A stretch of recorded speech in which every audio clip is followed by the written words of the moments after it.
దక్షిణాఫ్రికాతో జరిగిన మొట్టమొదటి టెస్ట్ మ్యాచ్లో భారత జట్టు పూర్తిగా తేలిపోయింది.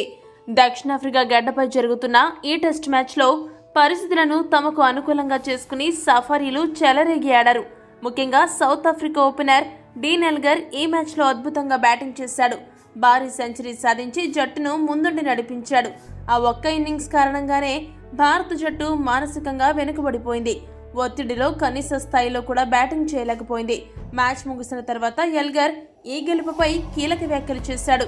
డీన్ ఎల్గర్ మాట్లాడుతూ ఏమన్నాడంటే, ఈ మ్యాచ్లో నా ఇన్నింగ్స్ చాలా ప్రత్యేకమైనది. కొన్ని సందర్భాల్లో మనం చేయాలనుకున్నది సాధ్యం కాకపోవచ్చు, కానీ ఈ రోజు మాత్రం మా ప్రణాళికలన్నీ అమలు చేయడంలో మేము సఫలీకృతమయ్యాము. ఆ విషయంలో మాత్రం నాకు చాలా సంతోషంగా ఉంది. ఈ ఫార్మాట్ అనేదే చాలా క్లిష్టమైన ఫార్మాట్ కాబట్టి మనం ప్రతిదాన్ని క్లిష్టతరం చేసుకోకుండా సున్నితంగా హ్యాండిల్ చేయాల్సి ఉంటుంది. ఏకాగ్రత మొత్తం బంతిపైన నిలిపి బ్యాట్ మిడిల్ అయ్యేలా ఆడుతూ స్ట్రైట్ గా ఆడుతూ ఉంటే సరిపోతుంది. ఆలస్యంగా ఆడినా కూడా అద్భుతంగా ఆడగలగాలి.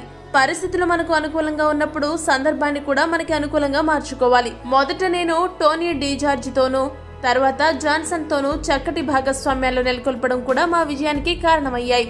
సాంకేతికంగా చూసినట్టయితే 4 ఫాస్ట్ బౌలర్లు, ఒక స్పిన్ బౌలర్ ఉంటే తప్ప టెస్ట్ మ్యాచ్ లో 25 వికెట్లు తీయడం సాధ్యపడదు.